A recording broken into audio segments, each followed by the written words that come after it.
Alors, on va commencer. Donc, rebonjour à tous. Bienvenue dans cette table ronde autour des questions d'innovation en journalisme. On a nos intervenants qui sont présents ici.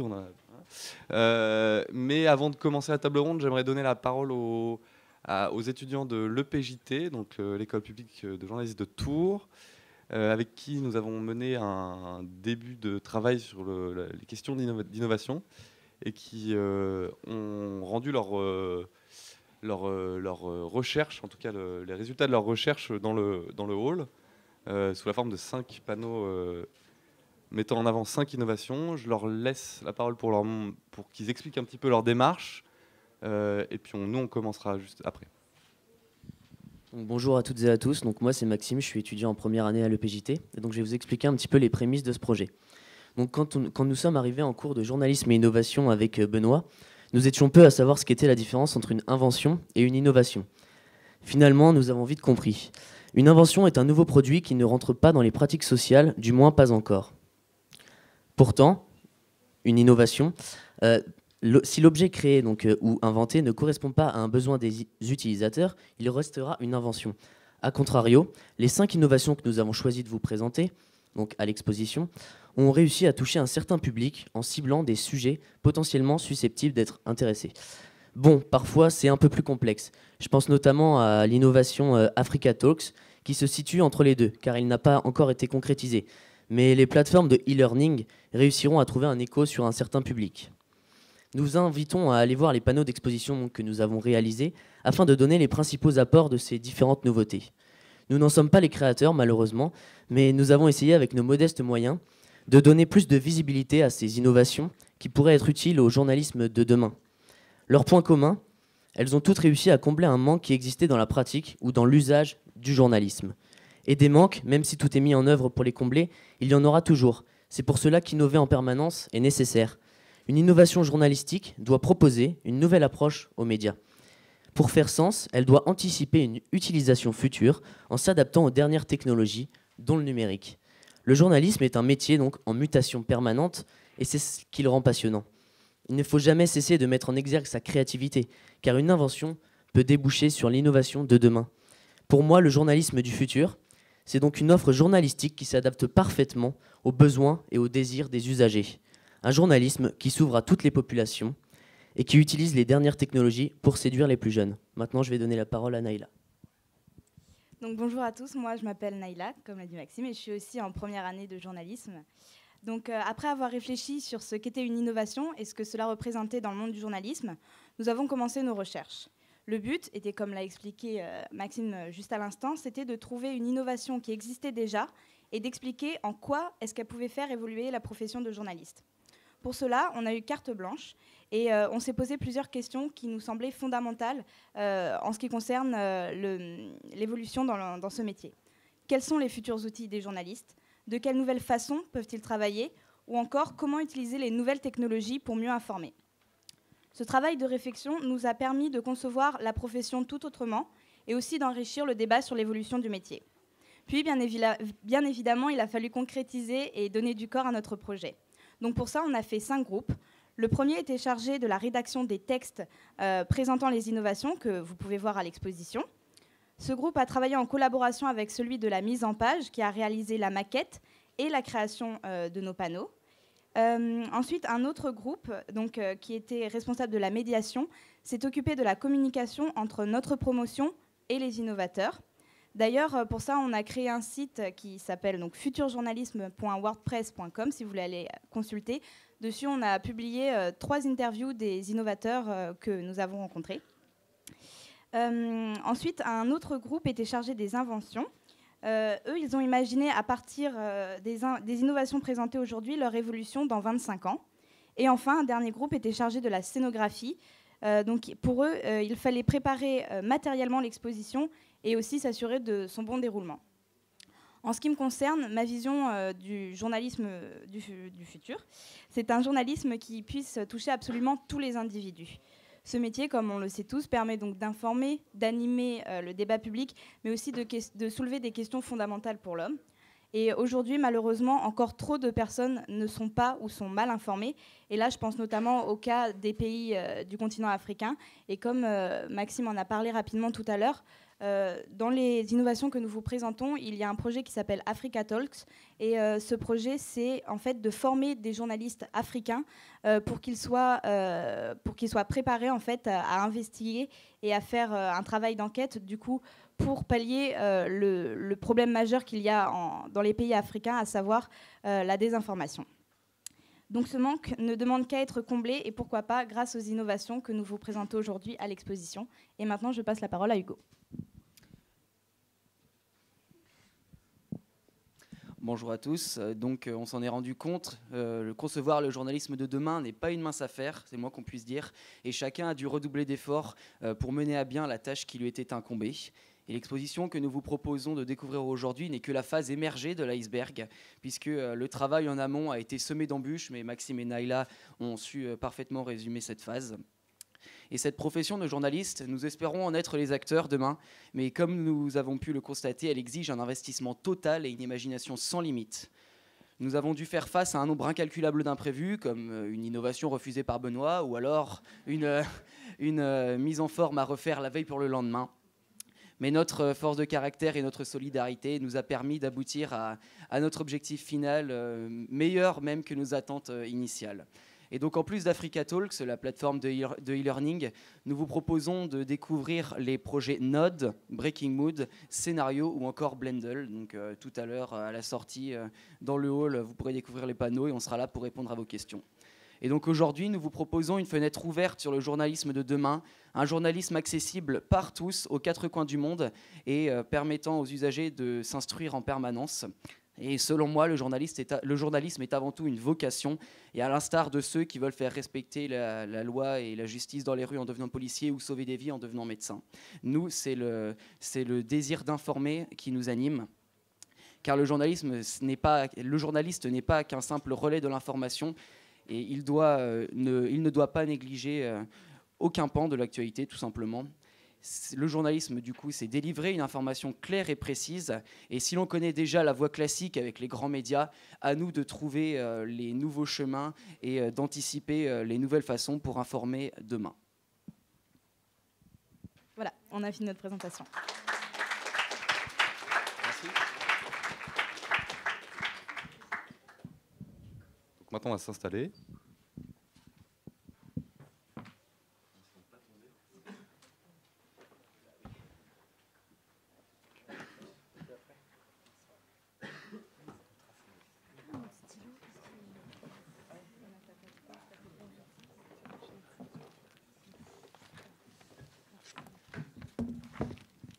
Donc, la question d'aujourd'hui, c'est comment le journalisme regarde ailleurs pour innover. Je ne pense pas qu'on va y répondre aujourd'hui. J'espère qu'on n'y répondra pas, en fait. En tout cas, on va reposer d'autres questions. L'idée, c'est vraiment de mettre en place une réflexion sur d'autres chemins possibles. Et comment penser le journalisme dans une idée d'horizontalité. Avant qu'on rentre qu'on approfondisse les questions qui nous animeront aujourd'hui, chaque intervenant va se présenter. Je le fais moi en 2 minutes parce que je suis le moins important des personnes qui sont assises à cette table. Je m'occuperai de la médiation de cette table ronde. Je suis Benoît Arnaudin et je suis journaliste indépendant. Je travaille en presse écrite pendant plusieurs années. Et je suis intervenant pour le PJT sur les questions d'innovation cette année. C'est un nouveau cycle que l'école de journalisme lance. Et cette table ronde fait partie de ce cycle. On commence par Alexandre. Oui, d'accord. Voilà.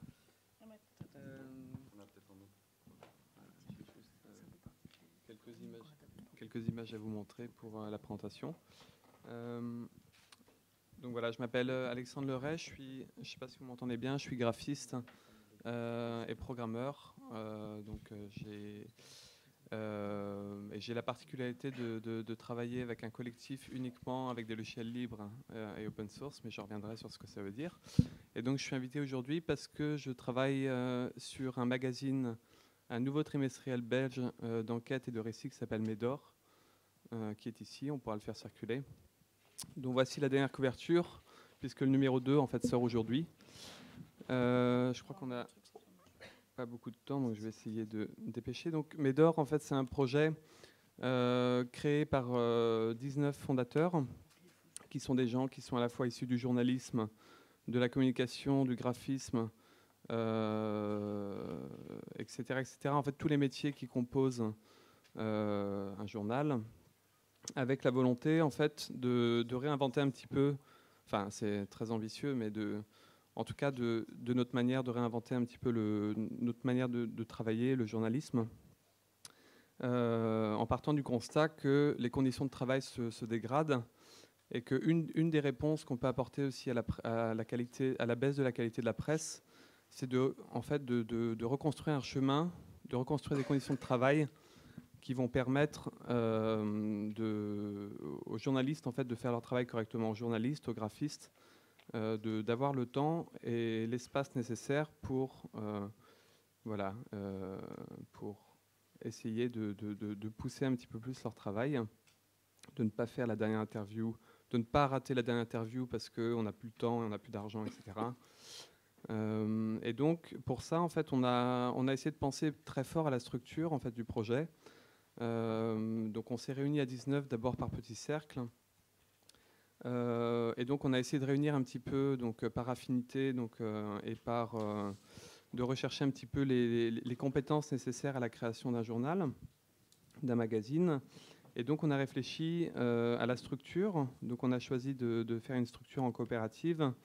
On a également réfléchi au processus d'écriture de ce magazine, avec par exemple le choix de faire en fait une rédaction tournante, c'est-à-dire que pour chaque numéro, en fait, les rédacteurs en chef qu'on appelle des pilotes chez nous, en fait, tournent. Donc, ce ne sont pas les mêmes personnes, ce sont des gens, pour l'instant, parmi les fondateurs, avec un pilote, un copilote, et donc le copilote est le pilote du numéro suivant. 2 coopérateurs, puisque nous sommes une coopérative avec plus de 500 coopérateurs. 2 coopérateurs sont élus lors de l'AG et viennent en fait observer le comité de rédaction pour s'assurer que nous ne dévions pas de notre but original. 2 coopérateurs sont également élus au CA, en plus de 3 fondateurs au CA, donc nous sommes 5 au CA. Et nous réfléchissons également à la question des rémunérations, puisque nous essayons, donc c'est plutôt réussi pour les collaborateurs extérieurs et c'est pas encore tout à fait réussi pour les gens, les fondateurs, puisqu'on a un petit peu eu tendance à sous-estimer le travail bénévole qui allait être demandé. Mais en tout cas, par rapport aux tarifs de l'AJP, donc l'Association des journalistes professionnels en Belgique francophone, nous avons en fait des barèmes qui vont de plus 200% plus 100%, entre plus 100% et plus 25% par rapport au barème préconisé. Donc nous essayons en fait de rémunérer plus correctement les journalistes et les collaborateurs pour leur donner les conditions nécessaires pour faire leur métier. Donc ça, c'est une petite vue de l'AG. Voilà, et donc je vais passer rapidement. Donc comment est-ce que je suis arrivé dans Médor, et après je passe la parole parce que je pense que en fait j'ai déjà. Ok, d'accord. Donc une petite vue de nos nouveaux ateliers, puisque je fais partie, donc je disais, d'un collectif de. Donc ce ne sont pas les ateliers de Médor, ce sont les ateliers d'open source publishing, dont 4 membres font partie de Médor, parmi les fondateurs. Voilà, l'équipe un petit peu plus au complet de Open Source Publishing qui n'est pas Médor. Alors, c'est un petit peu en désordre et je perds un petit peu le fil. Donc ça, c'est le numéro 1 qui est arrivé il y a 3 mois. La couverture, voilà, quelques doubles pages. Et donc, je vais arriver un petit peu sur la question de comment est-ce que les outils, et notamment les outils numériques, participent du coup à Médor. Donc le groupe de travail dont je disais Open Source Publishing, dont je viens, en fait s'intéresse très fort. Donc c'est un collectif de graphistes qui ne travaille uniquement qu'avec des logiciels libres open source, qui sont des logiciels qui sont qui n'appartiennent pas du coup à une entreprise uniquement, mais qui sont en fait des logiciels qui appartiennent à une communauté d'utilisateurs. Et ce qui nous intéresse, en fait, c'est que cette communauté d'utilisateurs réfléchit. En fait, il y a un dialogue entre l'écriture de ces logiciels et la pratique. Et la pratique n'est pas imposée ou n'est pas, on va dire, dirigée uniquement par des considérations marketing, mais par le souhait de ces utilisateurs, de ces contributeurs, ce qui permet pour nous, graphistes, en fait, de travailler à des processus, de mettre en place des processus de travail et de créer des formes graphiques qui sont différentes, qui sont nouvelles. Et donc l'exemple avec Médor, donc ça c'est pour expliquer un petit peu ce qu'est le logiciel libre, avec les 4 grands principes qui sont la liberté d'utiliser le logiciel, la liberté de l'étudier, la liberté de le modifier, la liberté de le partager, et avec 2 obligations, l'obligation de donner l'attribution, donc de dire de qui on a pris le code à la base, et l'obligation de ne pas se l'approprier, donc de partager en fait nos modifications sous les mêmes conditions. Avec l'analogie avec la cuisine, puisque une recette de cuisine, même si les grands chefs commencent comment dire, à fermer leurs recettes, normalement la cuisine c'est l'exemple typique de quelque chose qui se transmet, qui n'appartient à personne et qui contribue aussi du coup enfin, voilà, c'est la culture en fait, quoi. Voilà, donc je vais laisser la parole, mais ça c'est juste une école d'été qu'on organise avec notre collectif. Et donc comme je disais, juste une image, voilà, je l'ai pris un petit peu au hasard, mais de choses qu'on peut produire avec notre collectif en dehors de Médor, avec l'idée que ces logiciels en fait vont amener des formes graphiques différentes et surtout des manières de collaborer et de travailler ensemble différentes. Donc en gros, on essaie de sortir du modèle classique du studio de design graphique où on ne montre jamais les coulisses, on montre simplement des belles images à la fin dans un portfolio. Et voilà. Et donc ce magazine, je vais laisser la parole, est fait intégralement en HTML, donc avec les technologies du web, avec un outil qui permet aux journalistes et aux graphistes de travailler en même temps sur un même objet. Et de faire la mise en page, en fait, d'avoir une articulation, on l'espère, plus fine entre journalisme écrit, graphisme, illustration, etc. Voilà. Bonjour, donc moi je suis Florence Martin-Kessler et j'ai fondé un média qui est assez particulier parce qu'il est à la fois très innovant et très étrange et pas du tout technologique, puisque c'est un journal vivant sur scène. Donc l'idée de ce journal, c'était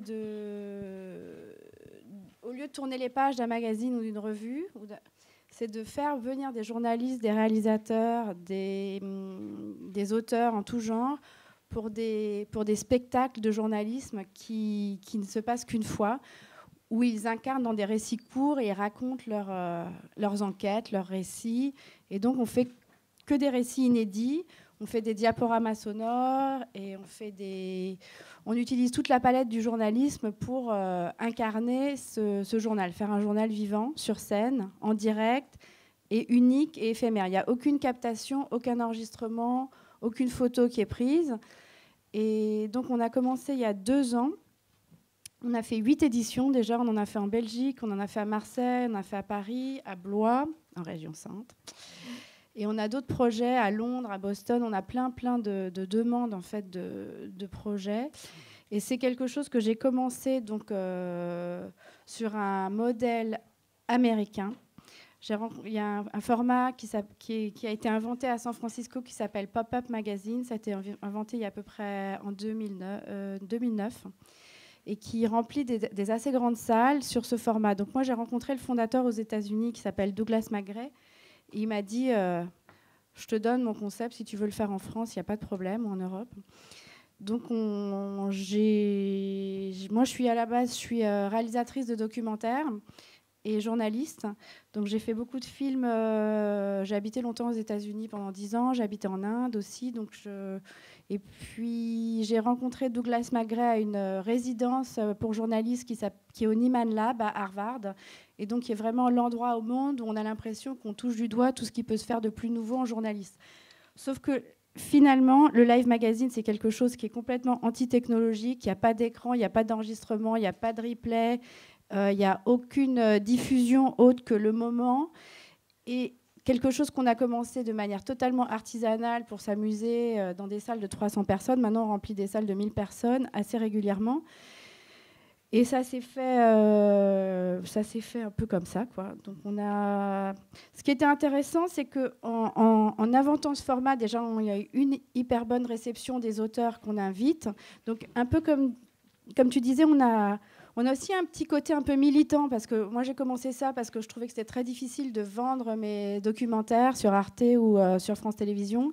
Je trouvais que les formats c'était extrêmement formaté et difficile. Et donc, l'idée de trouver un espace complètement hors norme pour proposer un journalisme avec des récits qui soient assez personnels, assez incarnés, où les gens racontent quelque chose qui n'est pas du tout réchauffé.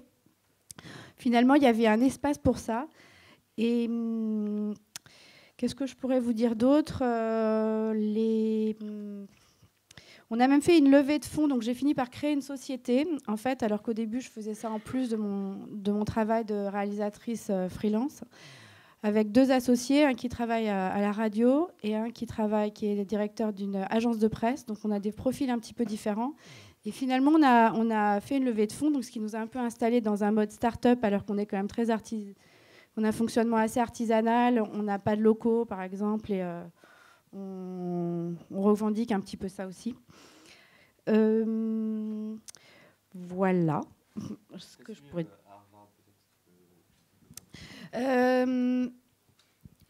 Disons que donc moi, j'ai 44 ans, ça fait 20 ans que je fais du journalisme, et donc je pense qu'il y a un moment où on épuise un petit peu des modèles, et on est un petit peu frustré, ce qui est dommage. Donc j'ai postulé pour cette résidence à la Nieman, et qui est une résidence pour les gens qui sont en milieu de carrière, justement, et qui ont besoin de chercher des nouvelles idées. Donc j'ai eu la chance d'être prise, et c'est vrai que ça donne une énergie incroyable, et qu'on a l'impression de se dire, bah voilà, qu'est-ce qui se passe, où est-ce que les choses vont. On a aussi on apprend beaucoup de choses sur les nouveaux modèles financiers du journalisme. Quand on est journaliste et qu'on a toujours travaillé du côté éditorial, on n'est pas nécessairement entrepreneur dans l'âme, mais ça donne cette confiance. Et moi, j'étais très étonnée parce qu'on travaille avec Le Monde qui, eux, ont lancé un festival. Parce que ce qui est intéressant aussi, c'est que le live, le journalisme en live, tout ce qui a rapport avec des rencontres, des narrations, des festivals, des choses en direct où il y a un contact. En anglais, on dit audience engagement. Par exemple, le Financial Times, très récemment, a commencé à faire un post de audience engagement, alors qu'ils n'en avaient rien à faire de leurs lecteurs. Maintenant, ils disent qu'il faut qu'on organise des trucs. D'un côté, il y a le digital, mais disons que le contrepoint du digital, c'est qu'on a quand même envie de mettre des visages sur les gens qui nous apportent de l'info. Et donc moi, un peu sans le savoir, en fait, je me suis retrouvée à répondre à un besoin c'est peut-être ça justement l'innovation. En tout cas, c'est sûr qu'on essaye de diversifier nos publics, mais en tout cas, on est extra complet à chaque fois. On vend nos billets en quelques jours, et disons que le sommaire est complètement secret, donc on ne sait pas du tout s'il va y avoir des têtes d'affiche ou pas. Et les gens répondent très bien à ça. L'idée d'être ensemble dans le noir, de partager quelque chose qui va être beau en plus, parce qu'on essaye de pas du tout avoir de blabla. Donc c'est vraiment des récits assez émouvants et uniques, et un peu off the record vu qu'il n'y a pas d'enregistrement. Donc ça nous a assez... Oui, il y a tous les médias innovants. Justement, là, je pense qu'on va faire quelque chose avec le groupe 21, 6 mois, les arènes qui ont créé cette revue, avec Le Monde et avec d'autres journaux qui nous demandent d'essayer de décliner ce qu'on sait faire pour eux. Voilà, donc c'était bien. Voilà.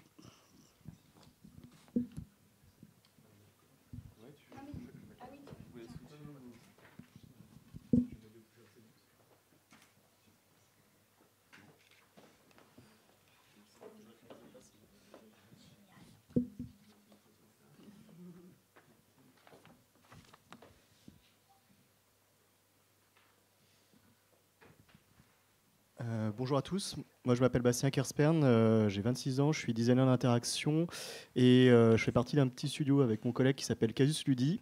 Et nous on travaille sur la question de l'innovation dans l'information ou les nouveaux modes d'information, notamment à travers la question des news games, qui sont en fait des jeux pour jouer l'actualité.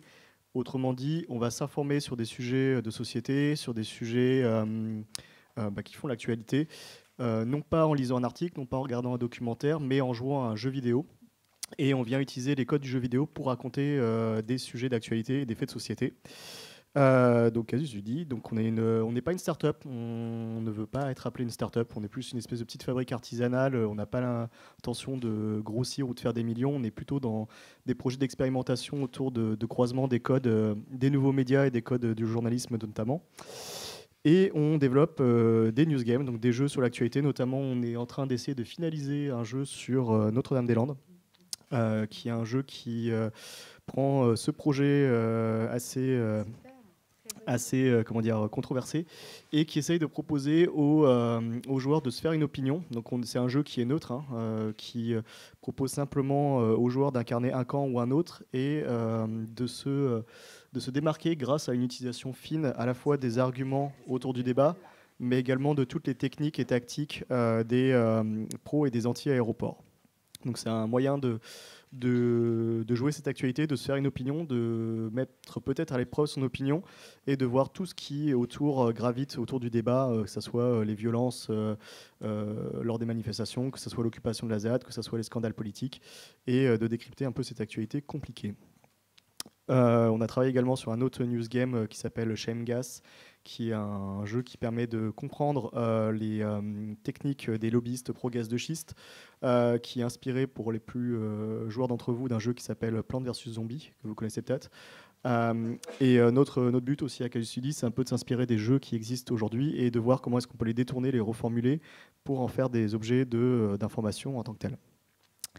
On a également une dimension aussi un peu de pédagogie autour des news games parce que c'est un format un peu hybride et assez émergent d'information. Donc on organise des expos, on organise des formations, on organise des ateliers. Ça, c'est notamment une exposition qu'on a fait à l'abbaye de Fontevraud l'an dernier pour faire découvrir au public ces nouvelles formes d'information et faire de la médiation, puisque ça nous intéresse d'être aussi au plus près des joueurs et des personnes qui s'informent grâce au jeu pour comprendre quelles sont leurs attentes et quels sont les enjeux autour de cette nouvelle médiation de l'information. Et alors, aussi, à côté de Casus Ludi, je travaille également avec un autre petit collectif de designers qui s'appelle Design Friction. Et on fait ce qu'on appelle les design fiction. En fait, on travaille sur la prospective, sur le futur de pas mal de thématiques. Alors, ça nous arrive aussi de questionner le futur du journalisme. Et on essaye de renouveler la pratique du débat public, la pratique de l'anticipation, grâce à des objets un peu provoquants, par une pratique qui s'appelle design fiction. Autrement dit, on fait un peu de la science-fiction, mais par le design.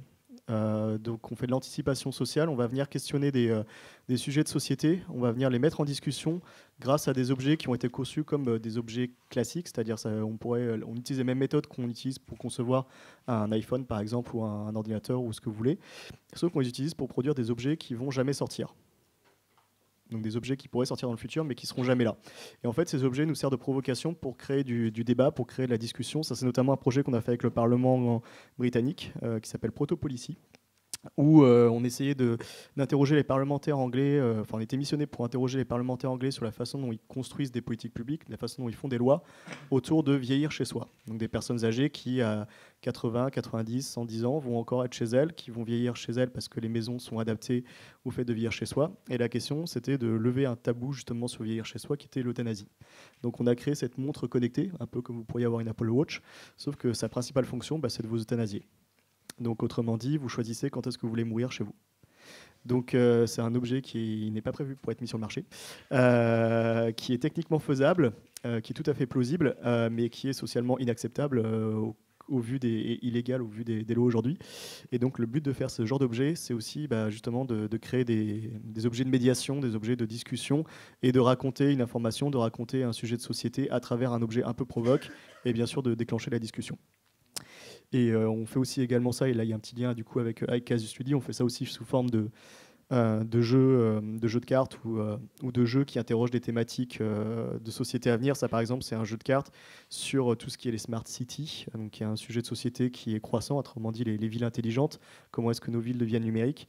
Et c'est un jeu de cartes qui, tout spécialement, vous fait jouer le méchant de l'histoire. Autrement dit, vous fait jouer un peu le vilain hacker pour que vous utilisiez les failles de la ville intelligente pour la réduire en cendres. Donc c'est aussi une sensibilisation à tous les problèmes éthiques, les problèmes techniques et les problèmes conceptuels que l'intégration du numérique dans les villes pose. Et donc au lieu de traiter ces sujets un peu complexes par des formats classiques d'information, on a tendance à les traiter par soit le jeu, soit par des provocations, soit des ouvertures du dialogue.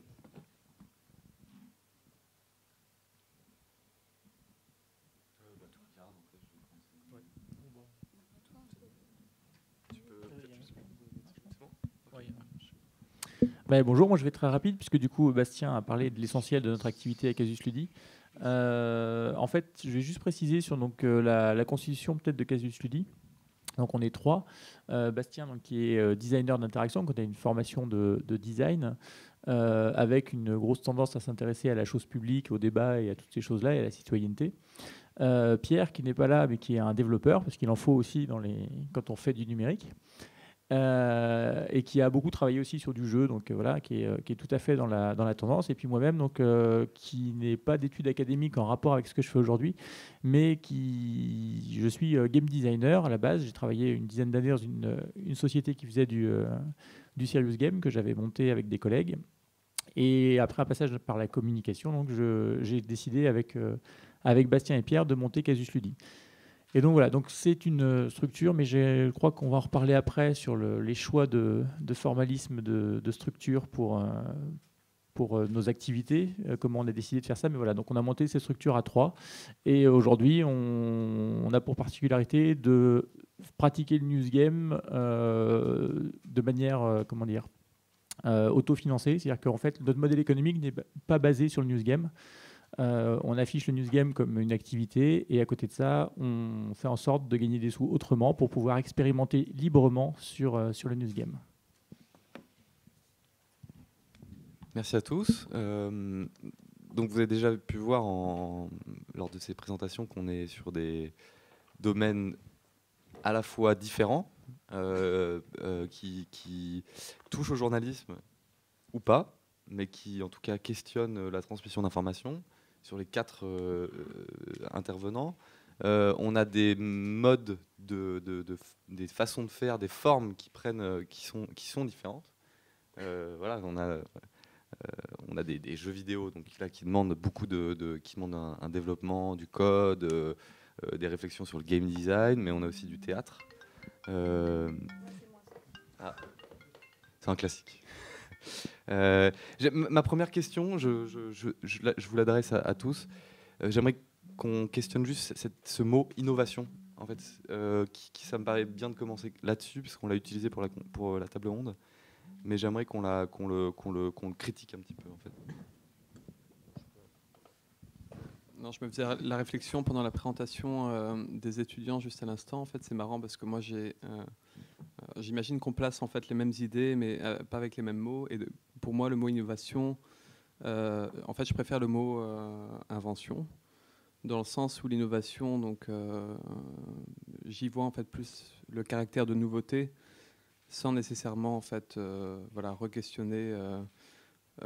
Enfin voilà, il manque un petit peu la dimension peut-être critique pour moi dans ce mot. Mais voilà, après, donc, c'est une question de vocabulaire, puisque après on y met dedans en fait les mêmes choses, je crois. Enfin, non, moi je trouve que l'innovation. Moi, j'ai rien inventé parce que raconter des histoires, c'est vraiment vieux comme le monde. Donc, je pense que ce qui est intéressant, c'est de voir que dans l'innovation, il n'y a pas nécessairement de la technologie. Donc déjà, je pense que c'est vraiment important de dissocier les deux. Le théâtre, je ne sais pas vraiment si ce qu'on fait, c'est du théâtre. On met des gens sur une scène qui racontent des histoires. Ce n'est pas du tout des professionnels, donc ça reste assez fragile. Ça peut se rapprocher d'autres choses, comme les conférences TED. Mais on essaie vraiment que ce soit des récits et des gens qui racontent des choses qui ont été, d'un point de vue très journalistique, On est très aussi...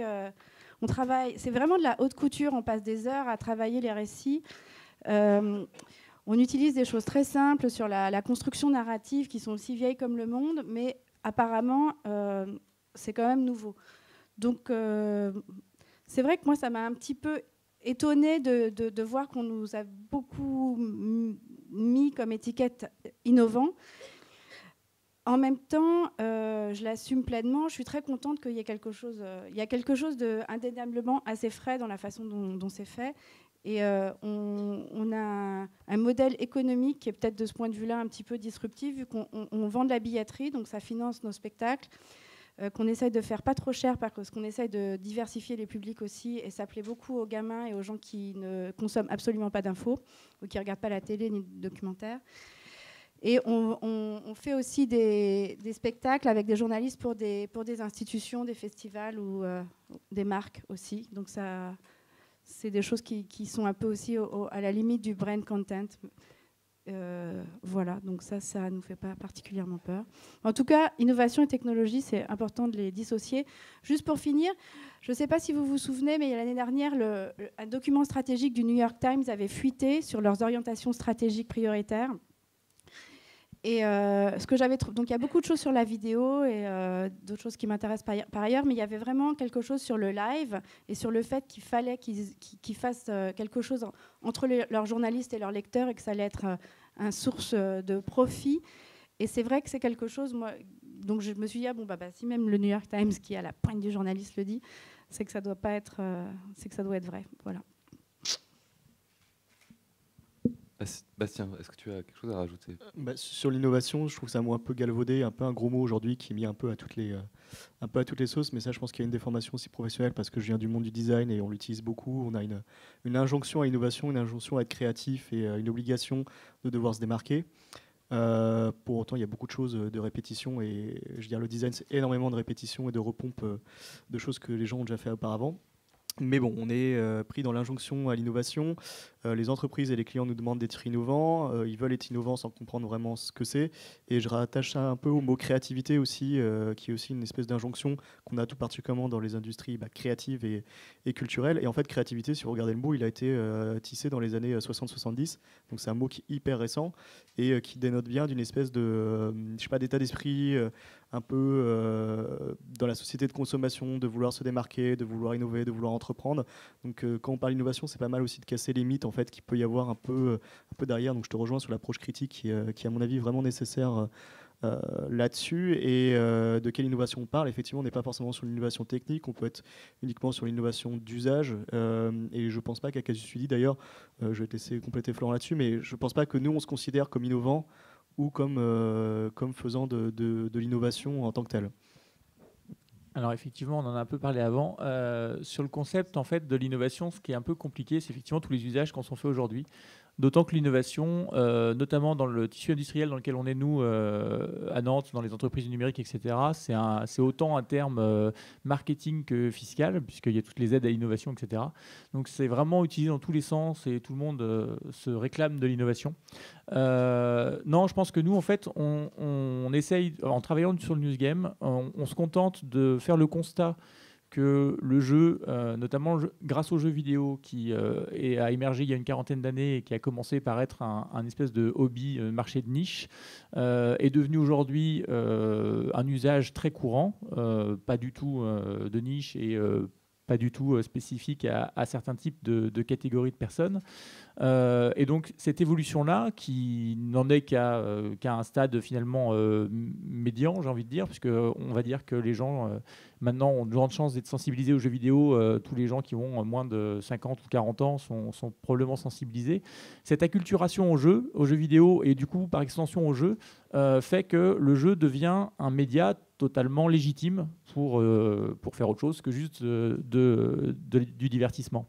Et donc nous, on n'innove pas vraiment, on se contente d'expérimenter sur cette vague-là qui est d'utiliser ce média pour faire autre chose que du divertissement, pour tenter de traiter l'information notamment à travers le jeu. D'ailleurs, pas que jeux vidéo, puisqu'on attache aussi beaucoup d'importance à faire, notamment, on va le faire pour NDDL News Game, des versions numériques et analogiques des jeux, des news games qu'on propose. C'est-à-dire que pour que le jeu soit aussi potentiellement en analogique, un moment de débat, de rencontre, d'échange entre les gens.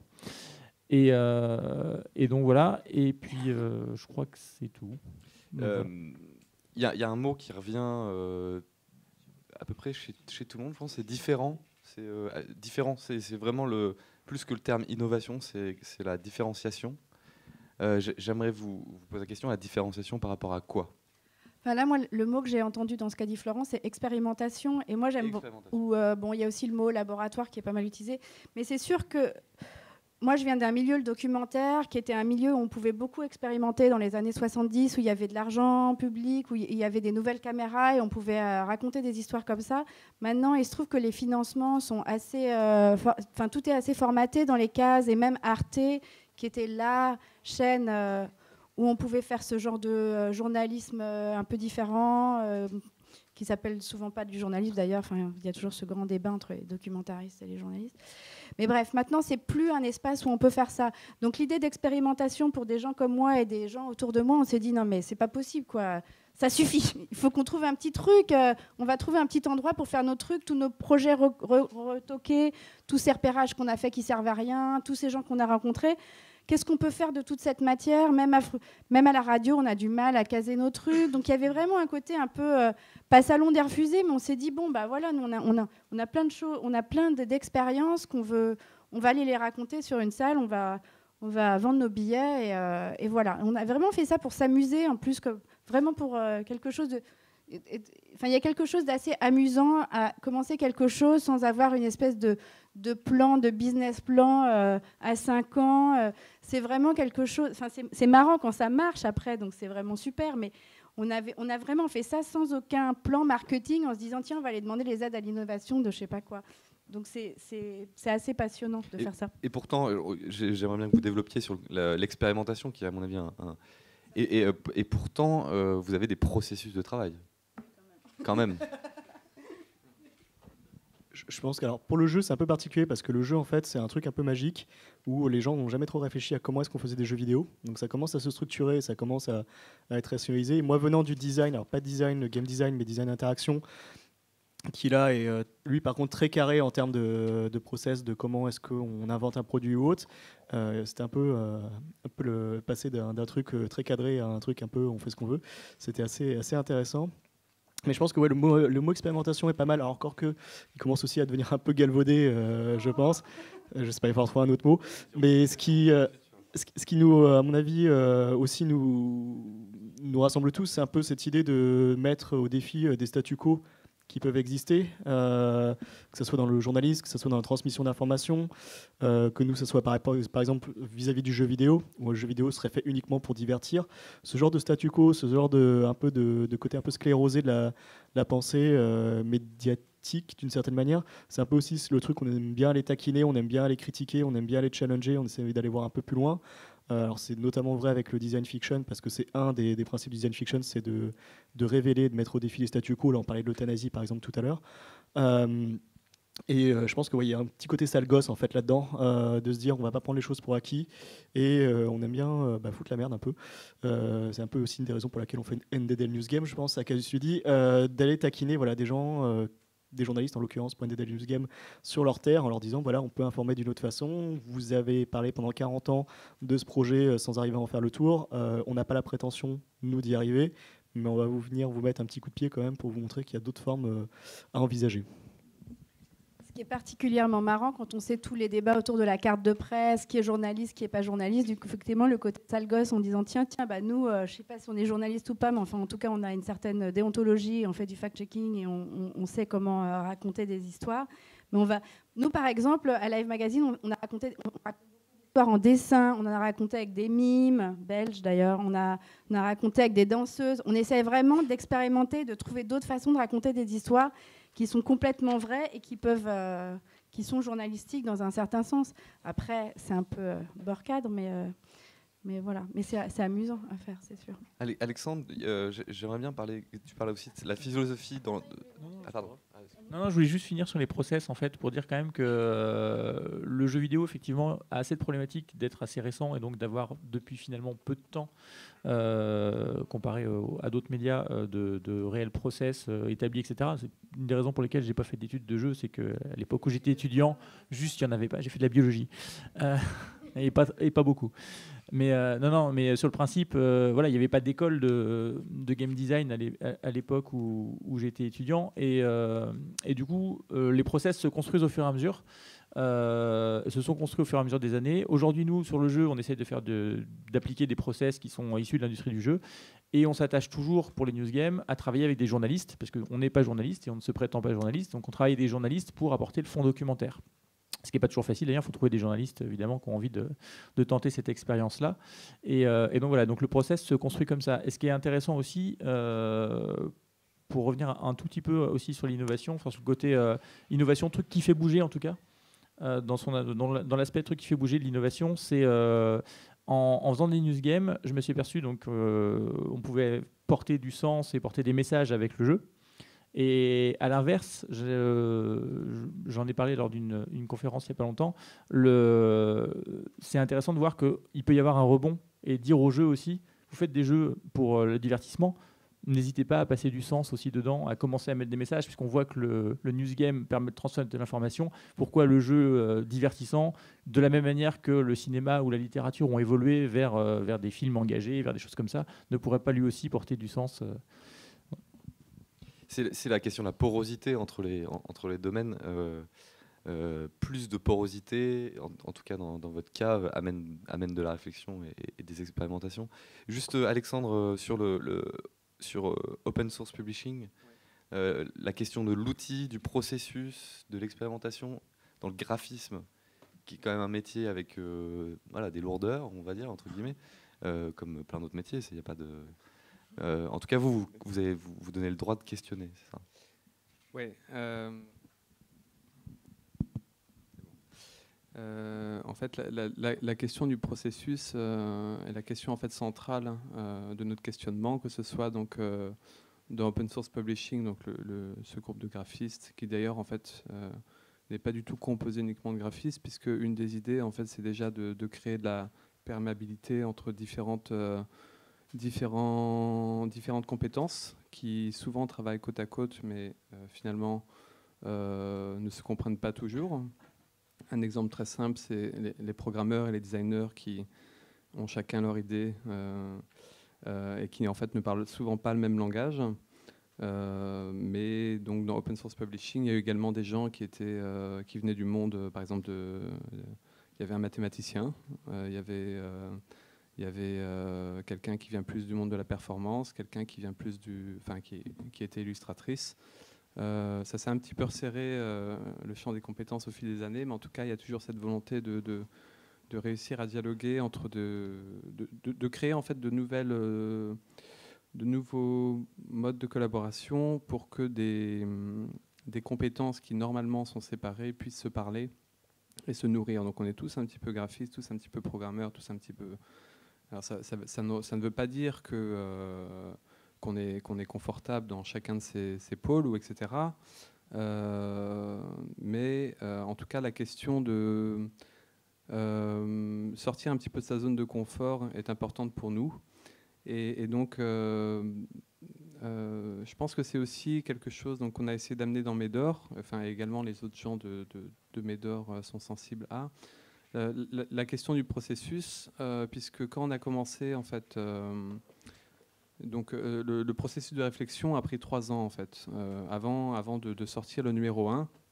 Il y a eu 3 ans de débats, de discussions sur comment est-ce que ça doit être fait, etc. Et donc, en fait, on peut y mettre beaucoup de laudatifs en disant le journalisme est en crise, il n'y a pas assez de bons articles, etc. J'ai envie d'être mieux informé. Mais tout ça, c'est des bonnes intentions, entre guillemets. Et notre manière de faire pour pouvoir... Donc on n'a aucune garantie qu'on va réussir à faire mieux que les autres ou plus intéressant. Par contre, ce qu'on s'est dit, c'est que on va se donner toutes les chances, mettre toutes les chances de notre côté, en créant les conditions nécessaires à l'émergence peut-être d'une information de qualité. Et donc la question du processus est centrale, et la question de par exemple d'essayer de repenser la rédaction. Qu'est-ce qu'une rédaction qui habituellement est quand même très pyramidale, et donc de repenser peut-être sur un mode plus horizontal, tout en quand même se rendant compte que l'horizontalité, c'est une belle idée, mais c'est bien en fait d'avoir un dialogue entre quelque chose de plus vertical et quelque chose de plus horizontal. De penser à la question du financement. Donc, de ce côté-là, en fait, le plan financier était vraiment un élément très structurant pour le projet. C'est-à-dire que, donc, on a fait un magazine papier, ça aurait pu être autre chose en fait, mais ça aurait pu être par exemple sur le web. Et dans ce cas-là, on aurait pensé le plan financier différemment, mais on est parti de cette envie sur laquelle on pouvait tous s'accrocher il y a 3 ans. D'un magazine papier de 128 pages, etc., confort de lecture. Bon, ça après, moi je pense que je suis bien branché web, donc d'autres objets auraient pu être possibles. En tout cas, cet objet a été le point de départ pour construire ce plan financier. Et donc, le plan financier, repenser l'organisation, etc. Et pour répondre un petit peu plus précisément à ta question, un questionnement qu'on avait déjà dans Open Source Publishing sur la question des outils, et en particulier sur les outils numériques qui ne sont en fait pas juste des objets performatifs, mais aussi des objets performatifs, des objets fonctionnels, on va dire. En gros, vous êtes graphiste, vous voulez faire une affiche. De prendre le logiciel comme fonctionnel, c'est de se dire en fait qu'il n'y a rien entre vous et ce que vous produisez. Or, il y a toute une couche logicielle avec des gens qui ont pris, quand ils ont créé ces logiciels, des décisions, des choix de design sur comment le travail doit s'organiser, sur quelle sensibilité on va mettre dans cet outil, etc. etc. Donc le logiciel qui joue un rôle de médiateur. Et donc dans Médor, en fait, on a injecté cette dimension de logiciel libre, en se disant que le logiciel libre, en fait, c'est un endroit qui permet d'inventer.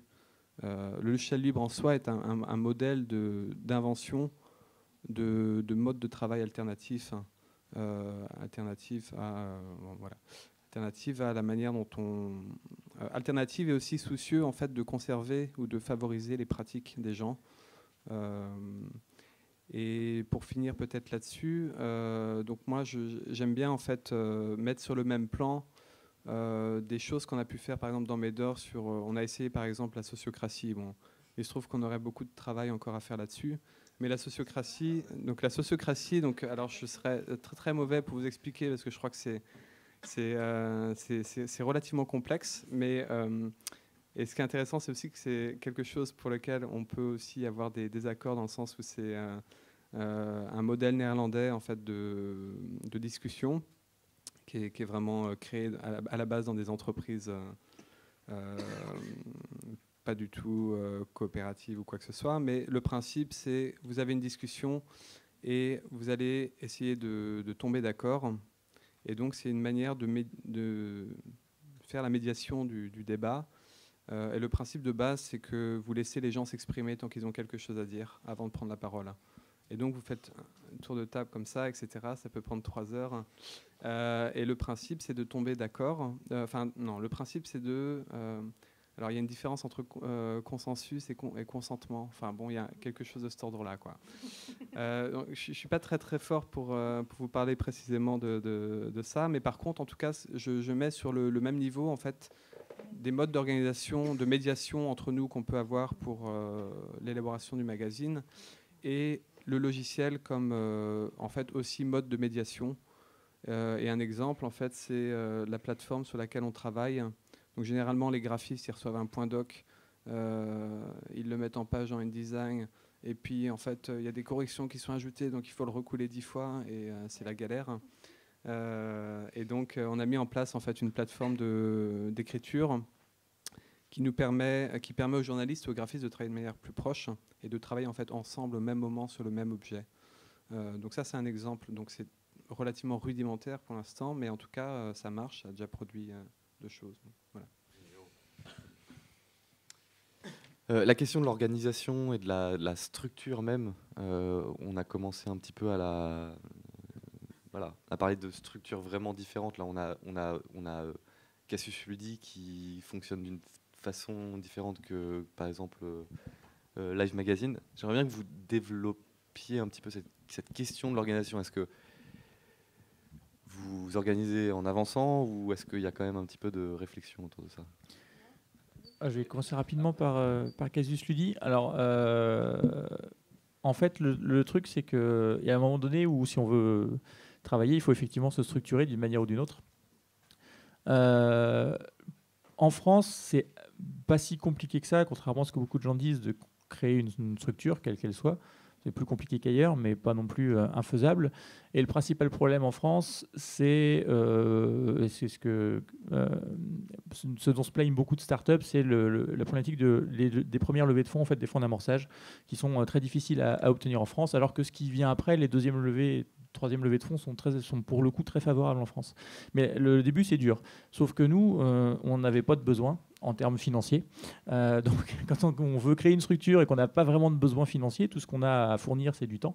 On n'a pas de technologie, on n'a pas de...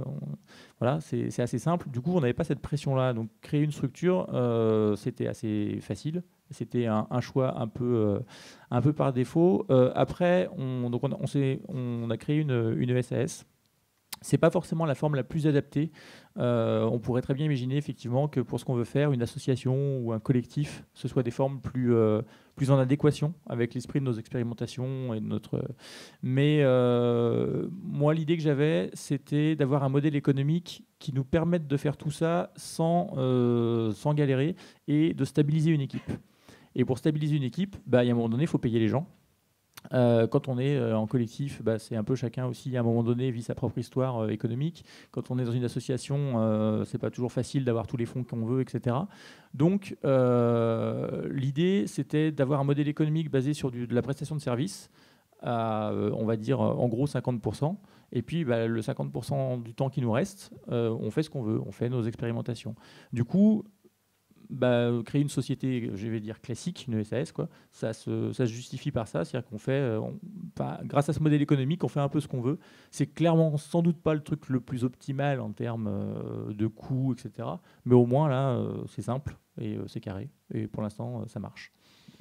Oui, c'est ça, c'est qu'il y a une viabilité économique. Enfin, c'est l'expérimentation, mais avec quand même avec de l'argent, un petit peu, quoi. Pas pour le plaisir, pas seulement pour le plaisir.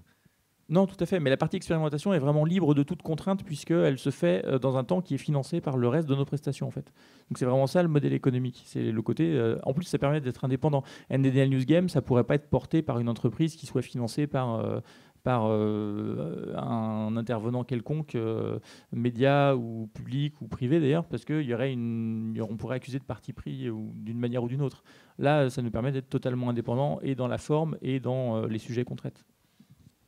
Florent, juste sur l'organisation de la rédaction de Live Magazine, est-ce qu'il y a des différences par rapport à ce que tu as pu voir dans d'autres rédactions ? Moi, j'ai jamais travaillé dans une rédaction puisque j'étais réalisatrice, donc intermittente du spectacle, ce qui est à peu près la majorité des gens qui font du reportage ou du documentaire, en tout cas des auteurs, je pense. J'étais aussi auteur, donc on a une double casquette quand on est réalisateur, des droits d'auteur à GESA et des contrats de travail intermittents. Donc, j'avais pas tellement de modèles de rédaction, vu que j'avais beaucoup travaillé seule ou géré des équipes à l'étranger, aux États-Unis ou en Inde.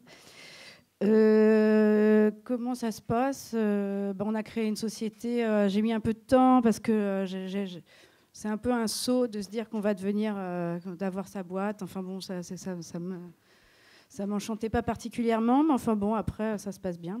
Après, on a sa comptable, c'est tout ça. Enfin, voilà, on s'habitue, quoi. Et puis non, mais c'est amusant et comme disait l'un de vous, c'est sympa de sortir de sa zone de confort. Voilà, on a bien compris comment fonctionnait, disons, envoyer des piges à des revues ou à des cases de télé et se dire bon maintenant je vais je vais gérer une boîte, où je vais faire des contrats. Je pense que c'est important de ne pas avoir peur de se dire, bah voilà, faire des contrats, c'est pas sorcier. Ça s'apprend de voir une grande feuille des comptes avec sa comptable. Enfin, c'est des choses qui ne sont pas du tout sorcières et c'est assez satisfaisant, après tout, de sauter les petites étapes qui ne sont pas si douloureuses non plus. Donc moi, j'ai créé finalement, après un peu de réflexion, on a choisi un modèle SARL. De toute façon, on n'allait jamais être reconnu comme média ou presse. C'était complètement hors les clous, puisque voilà, on n'est pas. J'ai hésité à faire une société de production, mais c'était pas pour le théâtre vivant, le spectacle vivant, c'était trop compliqué aussi. En fait, on rentrait dans aucune case pour les subventions et les trucs. Donc je me suis dit, on s'en fiche, on fait notre truc. Et puis, donc j'ai embauché des gens, c'était aussi assez intéressant, ça a pris du temps de trouver les bonnes personnes. Puis maintenant, c'est bon, on a une petite équipe, c'est très bien. Puis éditorialement, on travaille très collectivement. Mais c'est très long de préparer, on a plein d'idées, on cherche des auteurs, il faut à peu près 15-20 auteurs par spectacle. Donc je me dis, tiens, j'aime bien avoir une chronique judiciaire, donc... On appelle des gens qu'on ne connaît pas, on leur dit voilà.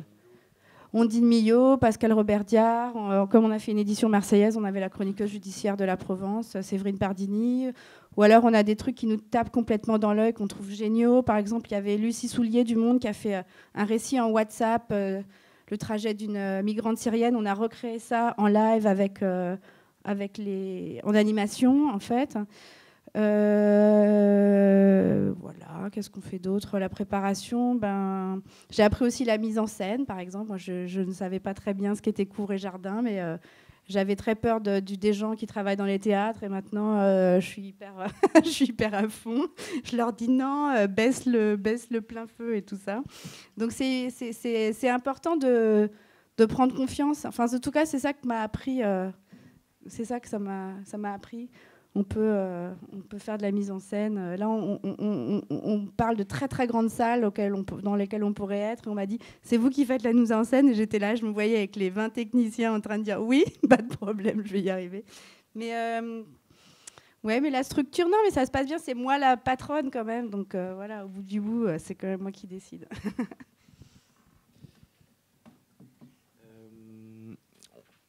Je pense que les estomacs sont en train de gargouiller à cette heure-ci.